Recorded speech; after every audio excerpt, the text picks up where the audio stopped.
We had our new chandelier come in from Amazon, and for the snack bar, it's kind of an industrial look, so we're going to put it together now, maybe put it up, hopefully get it going today.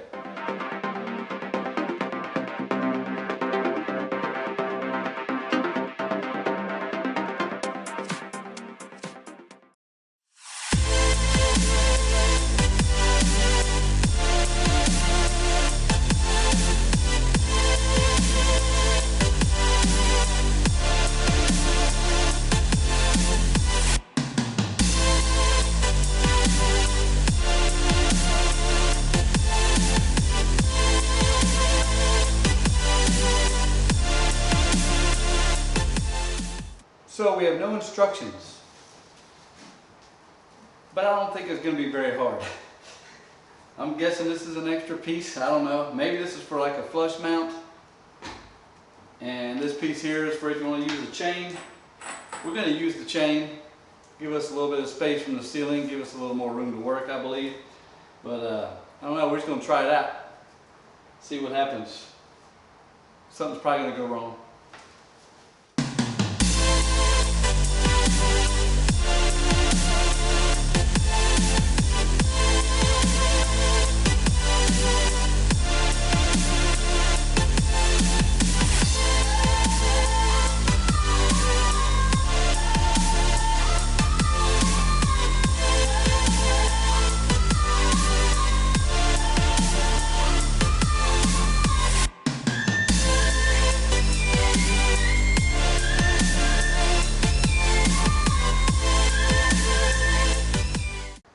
Chandelier install. Had a few issues. If you remember when we unpacked the box, it didn't have instructions. I made a few funny comments about what a base, maybe it's got two bases, all that kind of stuff. Well, I looked at the picture and all of that stuff all together, there's a top, there's a bottom, you'll see how it comes together. But also, as I was working on the ceiling up here, there was a whole nother amount that I needed. So I went to Home Depot, I got it. We're gonna do some light installation today, hopefully. All right, so this chandelier build has ended up being way more of a pain in the butt than I thought. No instructions, yeah, that stinks. I finally got it up there. The mounting, I don't like the way it's mounted, but we finally got it up there. I ended up turning the camera off, so I got so frustrated. So we're just gonna finish with the rest of the chandelier.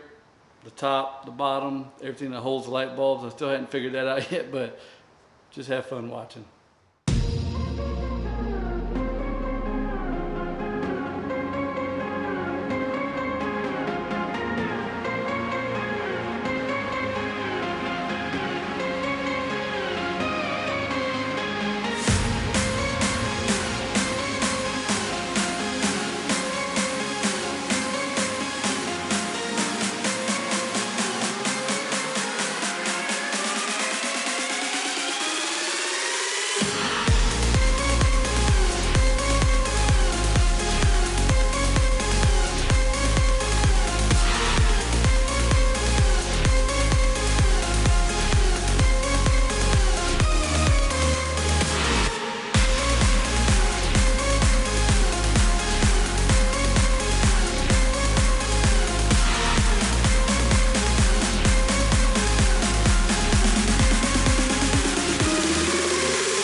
look at this thing.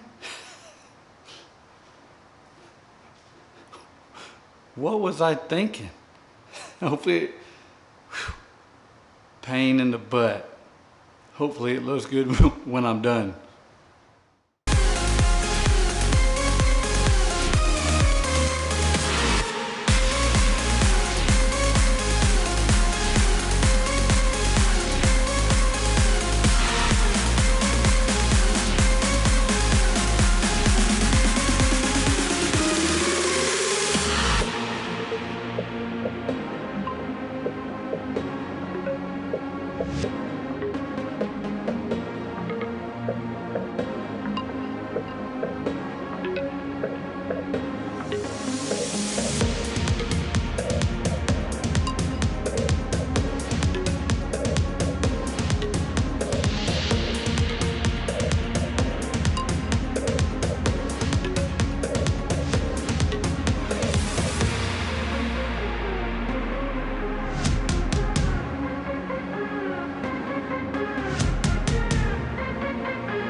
As you can see behind me, it's finished, but I'm gonna tell you right now, we're probably gonna take it down and I will never buy another one.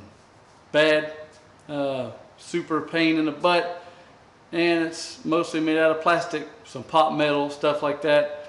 But I'll show you here in a minute where exactly it did. But the whole top of it and the base wasn't level, so I was trying to loosen up some of the tension screws and try to get everything leveled up, looking okay. Well, one of the pieces that holds the light, one of the cages, was tilted, so all I did was try to move it just a little bit, try to bend it back over in place, and it broke.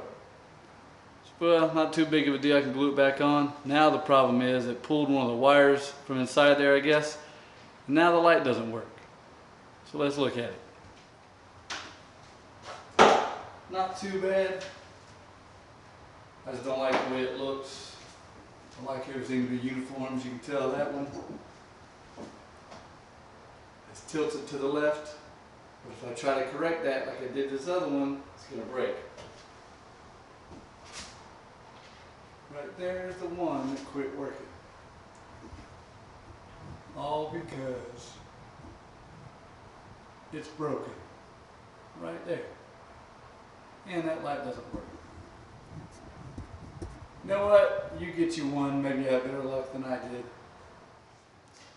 In summary, for this steampunk, industrial looking 8 Edison bulb chandelier, I'm taking it down.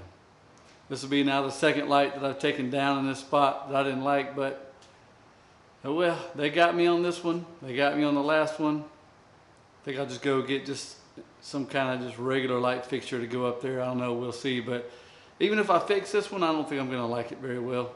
And I think it just came back on behind me.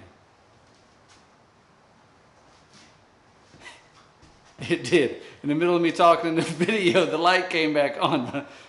I don't know what I'm going to do. I'm aggravated.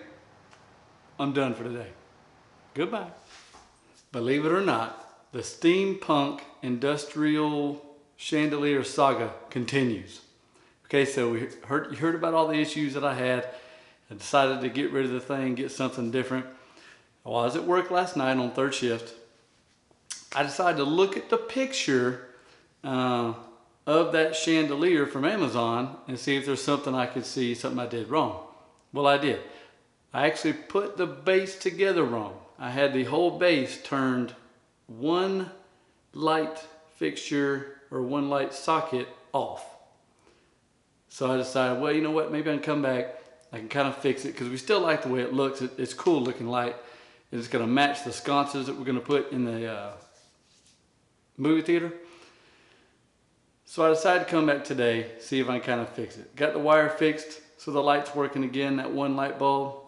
Took the whole base apart, turned it, put it all back together the way it's supposed to be. It's still not perfect, but it came out way better.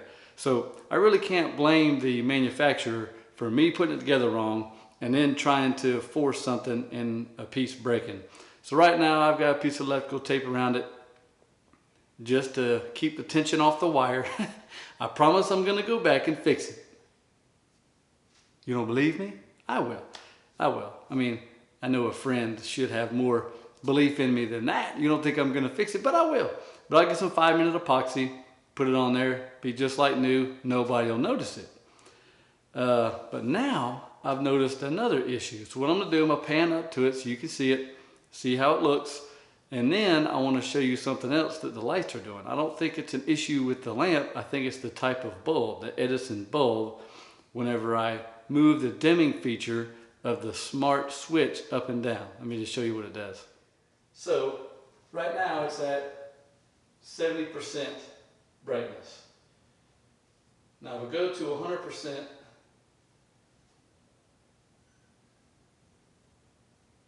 it has a little bit of a strobe effect to it. Bump, bump, bump.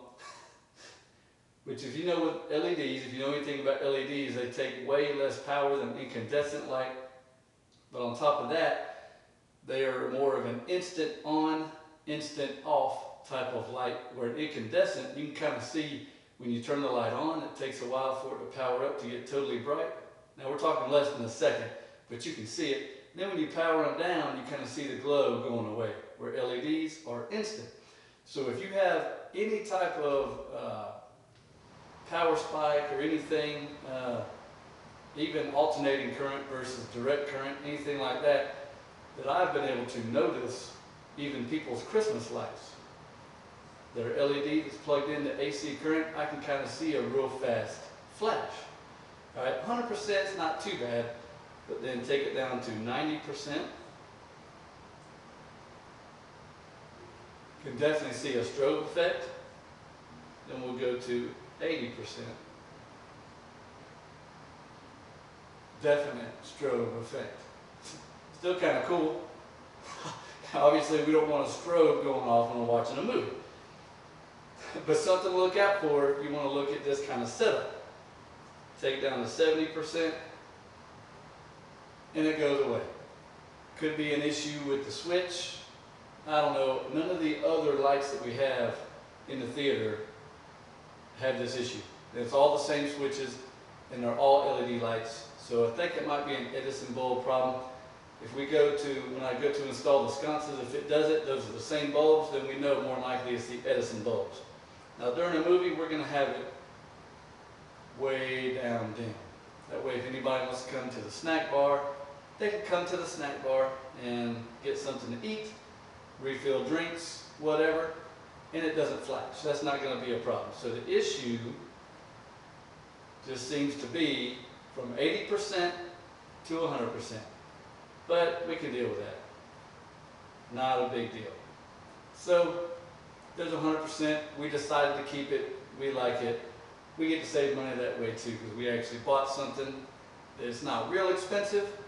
But I didn't want to throw all that money away, but we're going to keep it. So what would be your review of the Steampunk chandelier on Amazon?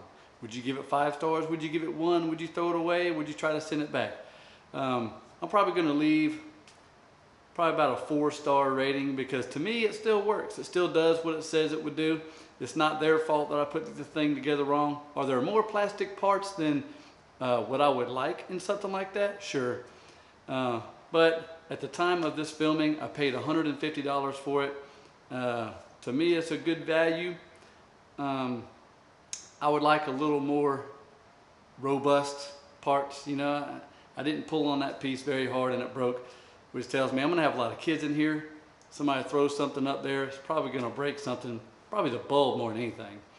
But anyway, we like it, we're gonna keep it, and it's just Amazon. We buy stuff from Amazon almost every day. Most of the time we have great products that we get through them. We have no issues. I mean, anytime that we have had an issue with a seller, that we contact Amazon, we get money back, we get a new part, piece, whatever it is. But on this one, you got to realize sometimes they're going to get you. If you don't go into a store to look at something and you get a bad part in, or a bad piece, or a bad chandelier, whatever, just know that, well, if you didn't go in and look at it, you didn't actually feel or touch what you're going to buy, that you know that could have happened. So we're going to keep it. What do you think? Chandelier's done, thank goodness. And the wife is happy.